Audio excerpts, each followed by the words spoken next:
और ये एक वो भूख है जो कभी ख़त्म नहीं होती, और राहु इसको बहुत अच्छे से समझता है। राहु कोई प्लैनेट नहीं है, राहु एक साया है। मून के दो नोड हैं, एक को नॉर्थ नोड कहा जाता है, एक को साउथ नोड कहा जाता है। नॉर्थ नोड जो है वो राहु है, जिसको ड्रैगन हेड भी कहा जाता है। वैदिक एस्ट्रोलॉजी में इसका नाम राहु है। ये भूख पैदा करता है, और इंसान के अंदर वो भूख पैदा करता है जो आखिर में एक जहर की तरह काम करती है। अब आप इसकी मिसाल इस तरह से ले लीजिए कि अगर एक इंसान को पैसे की भूख है और वो पैसा कमाता रहता है, कमाता रहता है, कमाता रहता है, हालांकि उसकी डेली एक्सपेंसेस, डेली नीड्स बहुत आसानी से पूरी हो जाती हैं, लेकिन फिर भी वो लालच करता है और एक दिन उसी लालच के हाथों मारा जाता है। तो इट मीन्स कि ये एक जहर हुआ। आप एक ही खाना रोज़ खाएं, लगातार खाएं, हेल्दी फूड खाएं, लेकिन क्वांटिटी ज़्यादा करना शुरू कर दें, इतनी खाना शुरू कर दें कि आपसे उठा ही ना जाए, तो वो हेल्दी खाना भी आपके लिए जहर बन जाएगा। इसी तरह राहु को पहचानना होता है कि राहु जब आपके अंदर लालच पैदा करता है तो वो रुकता नहीं है। अब राहु जो है वो 2 अगस्त को अपना नक्षत्र चेंज कर चुका है, सुबह 9:58 पर सप्तभिषा नक्षत्र से निकल के धनिष्ठा नक्षत्र में जा चुका है। तो कहानी और इंटरेस्टिंग हो जाती है, क्योंकि धनिष्ठा नक्षत्र का जो चौथा पड़ाव है वो एक्वेरियस में है, फिर इसके बाद ये कैप्रिकॉर्न में ट्रांजिट करेगा। अब धनिष्ठा नक्षत्र का जो मालिक है वो मार्स है, और मार्स स्पीड, एक्शन, कंपटीशन और एग्जीक्यूशन का प्लैनेट है। और अगर हम एस्ट्रोलॉजी, वैदिक एस्ट्रोलॉजी के हिसाब से देखें तो मार्स और राहु जब भी एक साथ होते हैं या नज़र बनाते हैं तो अंगारक दोष बन जाता है। अब अगर आपको याद हो, 29 या 28 फरवरी को मैंने वीडियो डाली थी, उसमें मैंने जिक्र भी किया था अंगारक दोष का, जिस वक्त चांद ग्रहण लगा था। तो अंगारक दोष की अगर आप कोई वीडियो उठा के देखें हमारी, तो जिस वक्त हमने जो चीज़ें बोली या हमने प्रेडिक्शंस की, तो वो सारी चीज़ें उसी वक्त एक्यूरेट हुई, क्योंकि यहाँ पर चीज़ें रुकती नहीं हैं, एकदम से एक्सपेंड होती हैं। तो अब राहु काम करेगा मार्स के नक्षत्र में, यानी कि जो आपकी नॉर्मल भूख है वो अब मार्स की एनर्जीज के साथ एक्सपेंड करेंगी।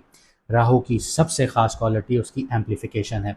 जिस चीज़ को टच करे उसकी डिज़ायर को बढ़ा देता है। आप किसी चीज़ को उस पसंद नहीं करते, आप उसको हासिल करने के लिए कुछ भी कर रहे होते हैं, फिर सिर्फ हासिल ही नहीं करना चाहते बल्कि दूसरों से आगे भी निकलना चाहते हैं।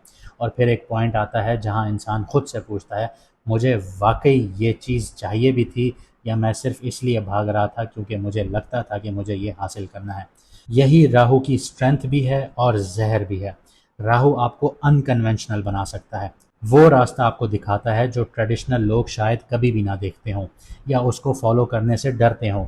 Technology, internet, foreign connections, mass audience, networking, unusual business models, research, innovation और कॉम्पिटिटिव इन्वायरमेंट्स में राहु की एनर्जी को इंटेलिजेंटली यूज़ किया जा सकता है। लेकिन जैसे मैंने आपको कहा कि इसकी डार्क साइड को इग्नोर मत कीजिएगा। राहु ऑब्सेशन क्रिएट करता है, एक गोल दिमाग पर सवार करवा देता है, एक इंसान दिमाग पे सवार करा देता है, एक रिलेशनशिप, एक पोजीशन, एक अमाउंट ऑफ मनी दिमाग में चढ़ जाती है, एक सोशल स्टेटस, एक रिकग्निशन मिल जाए, और फिर इंसान को लगता है बस ये मिल जाए और मैं सेटिस्फाइड हो जाऊंगा। लेकिन यही राहु का ट्रैप होता है। आप दुनिया में जितने भी बड़े बड़े पॉलिटिशियंस उठा के देखें, उनका राहु इतना मजबूत होगा क्योंकि वो आपसे झूठ बोलते हैं, और झूठ जब वो बोलते हैं तो आप पहचान भी नहीं पाते। क्यों? जब पॉलिटिशियंस आपको लॉलीपॉप दे रहे होते हैं तो आप बिना देखे, बिना सोचे समझे उनको फॉलो कर रहे होते हैं, ब्लाइंडली फॉलो कर रहे होते हैं। यही राहु की माया है, उसका जाल है। इसीलिए राहु को कंट्रोल करने का तरीका उसकी एनर्जी को दबा देना बिल्कुल भी नहीं है, बल्कि उसको डायरेक्शन देना होता है। और यहाँ धनिष्ठा का जो नक्षत्र है ये बहुत इंपॉर्टेंट हो जाता है। धनिष्ठा नक्षत्र का जो सिंबल है वो रिदम है, अचीवमेंट्स हैं, रिसोर्सेज हैं, मूवमेंट है, और कलेक्टिव सक्सेस से कनेक्ट होता है।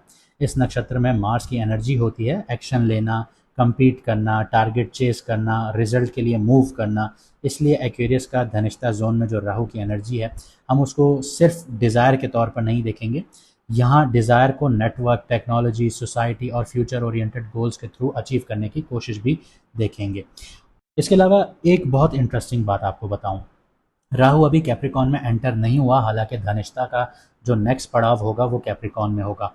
इस वक्त राहु एक्वेरियस में 6 डिग्रीज पर है, धनिष्ठा के चौथे पड़ाव में है। कैप्रिकॉन का चैप्टर बाद में आता है, इसलिए इस सीरीज में हम सिर्फ राहु को एक्वेरियस में ही रीड करेंगे। जब कैप्रिकॉन में ट्रांजिट करेगा तो हम कैप्रिकॉन में जब उसका नक्षत्र होगा उसमें भी उसको रीड करेंगे, कैप्रिकॉन में भी रीड करेंगे, लेकिन उसके नक्षत्र के थ्रू करेंगे।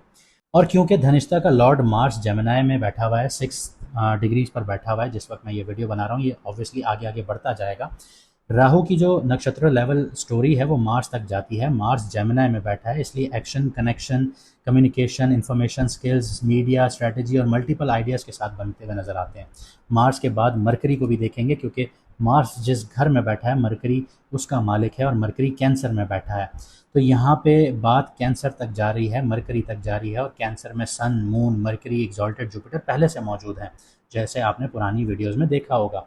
यानी राहु की स्टोरी को हम आइसोलेटेड नहीं पढ़ेंगे, वहाँ पे राहु, धनिष्ठा नक्षत्र, Mars, mercury, cancer planetary cluster जो है, ये सारी चीज़ें देखेंगे। दूसरी तरफ ये भी देखेंगे कि राहु एक्वेरियस में है, सैटर्न उसका मालिक है, रेट्रोग्रेड सैटर्न पाइसेस में बैठा हुआ है, जुपिटर की 9th एस्पेक्ट सैटर्न पर पड़ती है। यहाँ से पता चलता है कि राहु किस तरह की डिज़ायर्स क्रिएट करता है, और उस डिज़ायर्स को एक्शन कौन दे रहा है, और उस एक्शन का कनेक्शन ज़िंदगी के किस दूसरे चैप्टर पे बन रहा है। इस वजह से ये राहु का जो नक्षत्र चेंज करना है ये बहुत इंपॉर्टेंट है, क्योंकि राहु स्पीड से डिज़ायर क्रिएट करेगा, मार्स उस डिज़ायर को एक्शन देना चाहेगा, लेकिन सैटर्न यहाँ पर सवाल खड़े कर देगा, क्या आप इस चीज़ की रिस्पॉन्सिबिलिटी भी उठा सकेंगे या नहीं, ये बहुत अहम है। और यहाँ पे जुपिटर का भी एक स्टैंड आ जाता है कि जो चीज़ आप हासिल करना चाहते हैं क्या वो वाकई आपकी ग्रोथ के लिए है भी या नहीं, क्योंकि जुपिटर एक्सॉल्टेड है, जुपिटर आपको एक्सपेंड करेगा। एक्सपेंड अगर जुपिटर कर रहा है तो सैटर्न भी कर रहा है, सैटर्न के घर में बैठा राहु है वो भी करेगा। यानी अगले फेज में सिर्फ अपॉर्चुनिटीज़ नहीं आएंगी, चॉइसेस भी आएंगी, और फ़र्क सिर्फ इस बात से पड़ेगा कि आप राहु की भूख को अपना मास्टर बनाते हैं या उस भूख को अपना इंजन बनाते हैं। हम देखेंगे कि एक्वेरियस में धनिष्ठा नक्षत्र का जो राहु है आपके मून साइन के किस हाउस में बैठा हुआ है, और उस हाउस का रियल वर्ल्ड मैटर्स के किस टाइप की हंगर आपके लिए अपॉर्चुनिटीज़, प्रेशर और ट्रांसफॉर्मेशन एक्टिवेट करता है। अगर आपको आपका मून साइन नहीं पता तो कमेंट सेक्शन में अपनी ओरिजिनल डेट ऑफ बर्थ लिखिए, आपको आपका मून साइन बता दिया जाएगा। और अगर आप लोग अपनी पर्सनल कंसल्टेशन लेना चाहते हैं, लाइफ की डायरेक्शन हासिल करना चाहते हैं, करियर कौन सा चूज़ करना है, बिजनेस कौन सा सूटेबल रहेगा, रिलेशनशिप के लिए कुंडलियाँ मैच करवाना चाहते हैं, या फ्यूचर डायरेक्शन के हवाले से पर्सनल कंसल्टेशंस लेना चाहते हैं, और चाहते हैं कि रेमेडीज़ के थ्रू आपकी मुश्किलें आसान होना शुरू हों, तो स्क्रीन पर दिया गया व्हाट्सएप नंबर पर आप मैसेज करके अपॉइंटमेंट हासिल कर सकते हैं। याद रखें कि 50% फीस ऑफ है, लिमिटेड टाइम पीरियड के लिए है, और लिमिटेड स्लॉट्स अवेलेबल हैं। तो अब देखते हैं एक्वेरियस का ये राहु आपके लिए सिर्फ एक नई डिज़ायर लेकर आ रहा है, या वो डिज़ायर आपकी ज़िंदगी की डायरेक्शन भी बदलने जा रहा है। अब बात करते हैं पाइसेस मून साइन वालों की। तो जैसे मैंने आपको बताया कि राहु जो है धनिष्ठा नक्षत्र में आ चुका है, धनिष्ठा नक्षत्र में होने के बावजूद आपकी कुंडली के 12th हाउस में है, और यहाँ राहु आपको दुनिया से भागने के लिए नहीं बल्कि दुनिया की पीछे चलने वाली जो चीज़ें हैं उनको देखने के लिए पुश कर रहा है, जो नॉर्मली नज़र चीज़ें नहीं आती। यानी स्पिरिचुअलिटी हो गई, या इन चीज़ों की तरफ आपको जाना है, या आप किसी भी डील को देख रहे हैं तो उसके बिहाइंड द सीन जो चीज़ें चल रही हैं वो देखने को बोलता है। अब 12th हाउस से फॉरेन लैंड्स का नहीं है, ओवरसीज कनेक्शंस का नहीं है, एक्सपेंसेस का नहीं है, नींद का नहीं है, आइसोलेशन का नहीं है, हॉस्पिटल्स का नहीं है, इंस्टीट्यूशंस का नहीं है, बिहाइंड द सीन काम का भी है, सबकॉन्शियस पैटर्न्स का भी है, क्लोजर्स का भी घर होता है। इसके अलावा राहु यहाँ पर एक स्ट्रेंज फीलिंग भी क्रिएट करता है, मेरी ज़िंदगी का अगला चैप्टर जो है शायद मेरी करंट दुनिया से बाहर है, ये एक आपके अंदर ऑब्सेशन पैदा होगा। इसलिए पाइसेस वाले जो हैं वो फॉरेन में मूव करना चाहेंगे इस टाइम पीरियड में, इंटरनेशनल क्लाइंट से ज़्यादा कनेक्ट होना चाहेंगे, रिमोट वर्क करना चाहेंगे, रीलोकेशंस देखना चाहेंगे, ऑनलाइन बिजनेस या किसी कंप्लीटली डिफरेंट इन्वायरमेंट में काम करने की डिज़ायर स्ट्रॉन्ग कर सकते हैं अपने अंदर। इसके अलावा कुछ लोग जो हैं वो फिजिकली तो कहीं नहीं जाएंगे, लेकिन प्रोफेशनली उनकी दुनिया ग्लोबल हो सकती है। Foreign clients, international platforms, overseas audience या रिमोट टीम के साथ काम करना मिल सकता है। लेकिन 12th हाउस राहु जो होता है वो सबसे इम्पॉर्टेंट पॉइंट ये होता है कि हर स्केप जो होती है वो अपॉर्चुनिटी नहीं होती। किसी भी चीज़ से भागने के लिए आप सोचते हैं तो वो अपॉर्चुनिटी नहीं होती। आप अगर करंट जॉब स्ट्रेसफुल है तो रेजिग्नेशन दे दो, अगर रिलेशनशिप डिफ़िकल्ट है तो डिस्टेंस हो जाओ, अगर रूटीन बोरिंग हो रही है तो रीलोकेशन करो, अगर फाइनेंशियल प्रेशर है तो क्विक मनी अपॉर्चुनिटीज़ देखो। राहु आपको ये बिलीव करवा सकता है कि बस इन्वायरमेंट बदल दो सब ठीक हो जाएगा, तो इस तरह नहीं होता। कुछ चीज़ों को आपने बिहाइंड द सीन जाके देखना पड़ता है, लेकिन हर प्रॉब्लम जो है वो लोकेशन चेंज करने से भी सॉल्व नहीं होती। इसलिए पाइसेस के लिए ट्रांजिट में पहले ये आइडेंटिफाई करना होगा ज़रूरी होगा आप लोगों के लिए कि आप किस चीज़ से निकलना चाहते हैं और किस चीज़ की तरफ जाना चाहते हैं। अब धनिष्ठा नक्षत्र का जो लॉर्ड है वो मार्स है, जो कि 4th हाउस में बैठा है आपकी कुंडली के। अब धनिष्ठा नक्षत्र को हम देखते हैं तो मार्स यहाँ पर जो है वो जेमिनी के घर में बैठा है, तो ये कनेक्शन एक बहुत स्ट्रांग हो जाता है कि 12th हाउस का फॉरेन आपकी लैंड्स का जो कनेक्शन है राहु का, वो रीलोकेशंस को एक्टिवेट कर रहा है। उसका जो नक्षत्र है, जिस नक्षत्र में वो बैठा हुआ है, मार्स उसका लॉर्ड है, तो ये घर, property, family, mother, emotional security और आपकी पर्सनल फाउंडेशंस को एक्टिवेट कर रहा है। यानी फॉरेन मूव के आइडिया सिंपली जो हैं वो ट्रैवल के नहीं होंगे। यहाँ पे घर बदलना भी हो सकता है, सिटी बदलना भी हो सकता है, ऑफिस घर को जो है वो ऑफिस बनाना हो सकता है, फैमिली से टेम्पररी दूर रहना हो सकता है, प्रॉपर्टी में इन्वेस्टमेंट करना हो सकता है या प्रॉपर्टी को इन्वेस्टमेंट बनाना हो सकता है, रिमोट वर्क के लिए नया सेटअप क्रिएट करना हो सकता है। ये सब रियल वर्ल्ड मैनिफेस्टेशंस हो सकती हैं। अगर आप ऑलरेडी फॉरेन कंट्री में हैं तो घर, अकोमोडेशन या लिविंग अरेंजमेंट्स में चेंज के थॉट्स बहुत ज़्यादा डेवलप होंगे। अगर आप अपनी बर्थ कंट्री में हैं या और फॉरेन अपॉर्चुनिटीज़ कंसिडर करते हैं तो रीलोकेशन के प्लान सीरियसली स्टार्ट हो जाएंगे इस टाइम पीरियड में। लेकिन मार्च 4th हाउस में है, इसलिए रीलोकेशन के साथ फैमिली रिस्पॉन्सिबिलिटीज़ भी डिस्कशंस का पार्ट बनेंगी। आपका करियर एक डायरेक्शन में जा रहा होगा और फैमिली दूसरी डायरेक्शंस की तरफ आपको लेकर चली जाएगी। इन्हीं टेंशंस को आपने इंटेलिजेंटली हैंडल करना है। अब मार्स जो है वो मरकरी के घर में है और मरकरी बैठा है आपकी कुंडली के 5th हाउस में, और यहाँ पे सिर्फ मरकरी नहीं है, यहाँ पे सन, मून और एग्जॉल्टेड जुपिटर भी मौजूद है। यानी कि राहु का जो हिडन 12th हाउस की स्टोरी है वो सडनली आपकी क्रिएटिविटी, एजुकेशन, इंटेलिजेंस, बच्चे, रोमांस और एंटरप्रेन्योरशिप तक पहुंच जाती है। इसका एक बड़ा प्रैक्टिकल मैनिफेस्टेशन ये हो सकता है कि आप किसी फॉरेन या बिहाइंड द सीन अपॉर्चुनिटी को अपनी क्रिएटिविटी के स्किल्स से मोनेटाइज कर सकते हैं। ऑनलाइन टीचिंग हो गया, कंटेंट क्रिएशन हो गया, डिजिटल बिजनेस हो गई, कंसल्टेशंस हो गई, राइटिंग हो गई, डिज़ाइन हो गया, रिसर्च हो गया, एजुकेशन हो गई, फॉरेन ऑडियंस के लिए डिजिटल प्रोडक्ट हो गया, रिमोट क्रिएटिव वर्क हो गया। यानी जो काम आप घर के एक रूम में खामोशी से स्टार्ट कर सकते हैं वो फ्यूचर में आपकी प्रोफेशनल आइडेंटिटी का इंपॉर्टेंट पार्ट बन सकता है। और यहाँ एग्जॉल्टेड जुपिटर जो है वो 5th हाउस में होने की वजह से नॉलेज और क्रिएटिविटी का पोटेंशियल एक्सपेंड कर देता है। लेकिन जुपिटर जो है वो 5th हाउस में अपॉर्चुनिटी के साथ रिस्पॉन्सिबिलिटी भी एक्सपेंड करता है, स्पेशली एजुकेशन हो गई या बच्चों से related long term creativity commitments हो सकती हैं। इसके अलावा अगर आप कोई कोर्स करना चाहते हैं, सर्टिफिकेशन लेना चाहते हैं या किसी स्पेशलाइज सब्जेक्ट में मास्टरी डेवलप करना चाहते हैं तो ये पीरियड मीनिंगफुल है आप लोगों के लिए। लेकिन सिर्फ नॉलेज कलेक्ट करना आप लोगों के लिए इनफ नहीं होगा, नॉलेज को आउटपुट बनाना इनफ होगा। आप जो सीखें उसे टीच भी करें, जो जानते हैं उसे कंटेंट बनाएं, जो स्किल्स हैं आपके पास उसे आप लोग कन्वर्ट करें, अपने मोनेटाइज करें उसको। राहु 12th हाउस में बिहाइंड द सीन काम करवाता है आपसे। जुपिटर 5th हाउस में है तो वो आपको इवेंचुअली उस नॉलेज को वैल्यू में कन्वर्ट करवाएगा। अब राहु जिस घर में बैठा है वो है एक्वेरियस, और वो है सैटर्न का घर, और सैटर्न रेट्रोग्रेड बैठा है आपकी कुंडली के 1st हाउस में। ये जो प्लेसमेंट है ये रीडिंग को बहुत पर्सनल बना देती है आपके लिए, क्योंकि राहु 12th हाउस में आपको एक नई दुनिया की तरफ खींच रहा है, जो सैटर्न 1st हाउस में बैठ के आपसे यही एक सवाल करता है कि आप जो हैं खुद किस इंसान में ट्रांसफॉर्म होना चाहते हैं, किस तरह की पर्सनालिटी चाहते हैं। यानी foreign moves, career shift, isolation या बिहाइंड द सीन जो काम है उनका असल पर्पस सिर्फ सरकमस्टांसेस चेंज करना नहीं है, आपकी आइडेंटिटी को मिच्योर बनाना भी यहाँ पे साबित हो सकता है। अब रेट्रोग्रेड सैटर्न की वजह से कोई पुराना पर्सनल चैप्टर दोबारा रिव्यू हो सकता है, पुरानी रिस्पॉन्सिबिलिटीज़, पुराना करियर डिसीजन, पुरानी लाइफ डायरेक्शन, कोई अनफिनिश कमिटमेंट। आपको ये भी फील हो सकता है कि पुरानी चीज़ें दोबारा सामने क्यों आ रही हैं।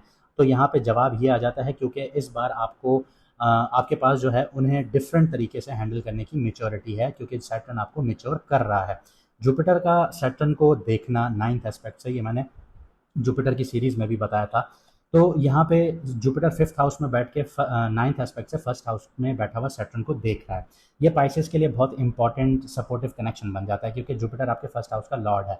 आपकी लर्निंग, क्रिएटिविटी, इंटेलिजेंस और आपके फ्यूचर विजन जो है वो डायरेक्टली आपकी आइडेंटिटी को स्ट्रेंथन कर देते हैं। अगर आप कोई स्किल डेवलप कर रहे हैं तो वो सिर्फ हॉबी नहीं रहनी चाहिए। अगर कोई बिजनेस आइडिया है उसे स्ट्रक्चर दें, अगर फॉरेन अपॉर्चुनिटी है उसको प्रैक्टिकल बनाएं।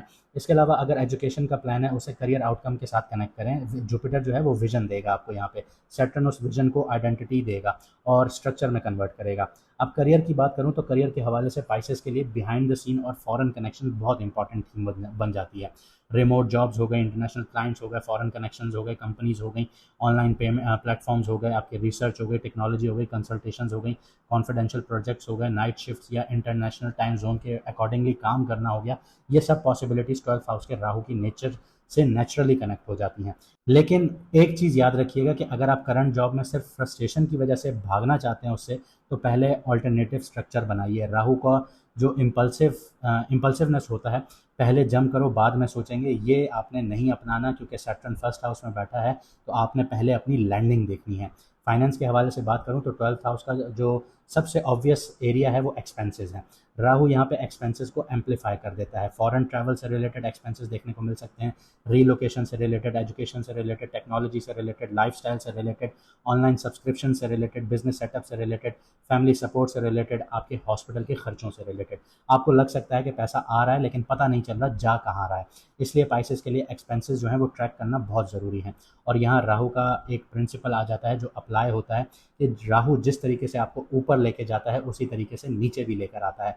क्योंकि अगर आपके पास स्टैंडिंग नहीं है तो आपकी इनकम सडनली बढ़ेगी तो सही, लेकिन एक्सपेंसेस अगर काबू नहीं हुए तो उतनी ही तेज़ी से आप पहाड़ की चोटी से नीचे आएंगे। अब 12th हाउस का राहु जो है वो बेस्ट यूज़ उसका ये है कि एक्सपेंसेस को इन्वेस्टमेंट्स में कन्वर्ट कीजिए। अगर फॉरेन कोर्स कर रहे हैं तो स्किल को मोनेटाइज करना होगा आपको। अगर रीलोकेशन कर रहे हैं तो करियर अपॉर्चुनिटी पहले क्लियर होनी चाहिए। अगर बिजनेस सेटअप पर पैसा लगा रहे हैं तो रेवेन्यू मॉडल क्लियर होना चाहिए। अब रिलेशनशिप की बात करूं तो 12th हाउस का बैठा राहु जो है वो इमोशनल डिस्टेंस क्रिएट करता है, स्पेशली अगर आप मेंटली किसी और दुनिया में बिजी हैं। अगर फिजिकल आपका रिलेशनशिप की बात करूं तो आप फिजिकल रिलेशनशिप में होते हुए भी आप मेंटली कनेक्ट नहीं करेंगे, मेंटली फ्यूचर प्लानिंग में ज़्यादा आप इन्वॉल्व हो जाएंगे, फॉरेन अपॉर्चुनिटीज़ में ज़्यादा इन्वॉल्व हो जाएंगे, या करियर का प्रेशर बहुत ज़्यादा हो जाएगा। इसलिए पार्टनर को इन्फॉर्मेशन से बाहर नहीं रखना। अगर रीलोकेशन का प्लान है तो ओपनली डिस्कस करें। अगर फाइनेंशियल प्रेशर है तो कम्युनिकेट करें। अगर करियर चेंज करना है तो पार्टनर को सडनली सरप्राइज़ नहीं दीजिएगा। और अगर सिंगल हैं तो फ़ॉरन या ऑनलाइन या लॉन्ग डिस्टेंस जो रिलेशनशिप्स हैं उसमें आप आ सकते हैं, अट्रैक्शन क्रिएट हो सकती है, लेकिन राहु के केस में इमेजिनेशन और रियलिटी को अलग रखना ज़रूरी है। हेल्थ और मेंटल स्पेस की बात करें तो 12th हाउस में जो आपकी है वो स्लीप है और सबकॉन्शियस पैटर्न जो है वो कनेक्ट होता है। राहु यहाँ ओवर थिंकिंग बहुत ज़्यादा दे देता है, इरेगुलर स्लीप देता है, मेंटल ओवर सिमुलेशंस क्रिएट कर सकता है, स्पेशली जब फ्यूचर को लेके अनसर्टेनिटी हो। इसलिए पाइसेस के लिए अपनी नींद की रूटीन अच्छी करना, स्क्रीन और एक्सपोजर जो है उसको कम करना, वर्क लाइफ बाउंड्रीज को सीरियसली लेना बहुत ज़रूरी होगा। आपको हर वक्त अवेलेबल रहने की ज़रूरत नहीं है। कभी कभी जो प्रोडक्टिविटी होती है उसका मतलब और ज़्यादा काम करना नहीं होता, अपने माइंड को रिकवर करने का टाइम देना भी बहुत ज़रूरी है। उम्मीद करता हूँ आपको वीडियो पसंद आई होगी। अगर ऐसा है तो लाइक शेयर कमेंट ज़रूर कीजिएगा। चैनल को सब्सक्राइब कीजिए। मुझे दीजिए यहाँ से इजाज़त। मिलते हैं अगली वीडियो में सितारों के सफ़र पर।